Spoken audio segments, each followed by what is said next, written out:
Joining us now is Heritage Foundation Vice President for Foreign and Security Policy is James Carafano.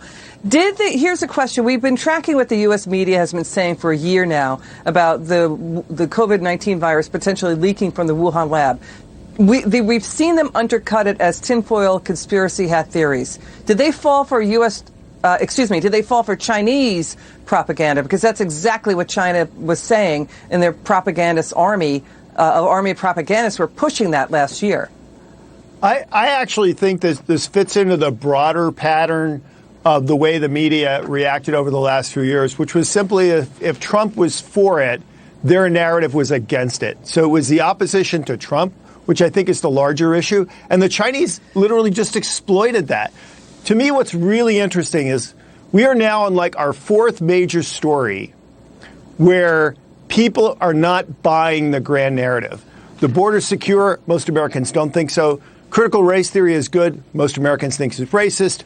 Voting laws are evil. Most Americans think voter ID laws are good. And now China's not responsible for this. No, we think it is. I think that's really interesting. Why are Americans now, in their personal views, breaking through the kind of mass the mass narrative for media, and media is forcing to change their story to actually recognize the reality. Okay.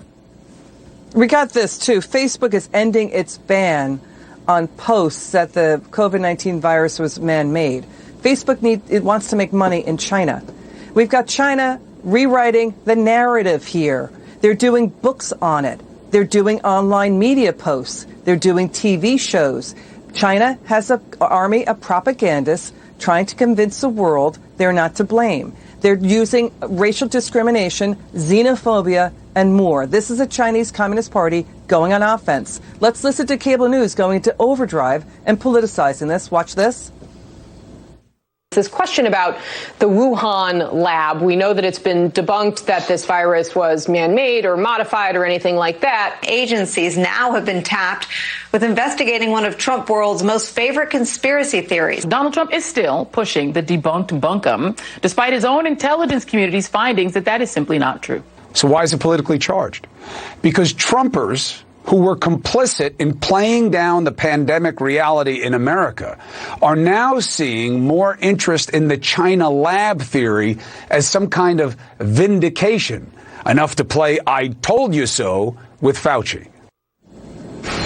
Okay, Trumpers, really? We're talking about the WHO director saying investigate it. We're talking about Democrat senators Tim Kaine, Patty Murray, Chris Murray, investigate it. DNI Avril Haines, investigate it. We're seeing 18 scientists from MIT, Harvard, Yale, Caltech, investigate it. These aren't Trumpers.